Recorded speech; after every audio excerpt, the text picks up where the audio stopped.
The Blood Moon Manor. The storm raged over the small town of Holleridge, thunder echoing through the empty streets. On the hill above it stood an ancient mansion, black as coal, with shattered windows and ivy crawling up its stone walls. Locals called it Blood Moon Manor, for on certain nights, the moon above it would shine crimson. No one went near it, not since the family who lived there vanished without a trace, leaving only dried blood on the floor and a mirror that whispered at night. But curiosity is a curse. 3 students from the nearby university, Evelyn, Mark, and Jonah, decided to spend a night there to record paranormal activity for their online channel. They laughed at the stories, calling them villager myths. When they arrived, the moon was already red. The air was heavy. Inside, the manor smelled of dust and decay. Old portraits lined the hall, pale faces with sharp eyes that seemed too real. Evelyn's flashlight flickered across a grand staircase covered in cobwebs. "Let's go to the cellar," Jonah said.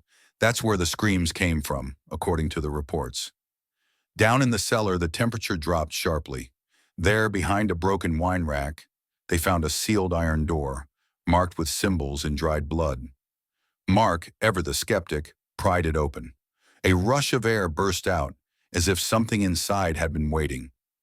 Behind the door was a coffin, not wooden but black stone, carved with a crest, a serpent biting its own tail. The coffin lid slid open. Inside was a body, pale as marble, dressed in noble clothes, hands folded across the chest. The eyes shot open, red, burning, alive. Evelyn screamed. The vampire rose without a sound, and in an instant, Mark was gone. A blur, a gurgle, and silence. Jonah and Evelyn ran. Upstairs, mirrors shattered as they passed. The house itself seemed to come alive, whispering in voices not their own. The blood moon rises. The master wakes. They reached the door, but it slammed shut. The vampire stood behind them, his shadow stretching across the floor like smoke. "You freed me," he said, his voice echoing in their heads. "Now I shall feed." Evelyn crossed herself, but her hand shook. "Please, what are you?" The vampire smiled, revealing rows of razor-sharp teeth.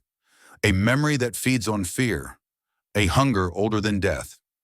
When the townspeople came the next morning, the manor was silent again, but 3 new portraits hung on the walls. Evelyn, Mark, and Jonah, their eyes red, their smiles sharp. And when the next blood moon rose, the lights in the manor flickered on again.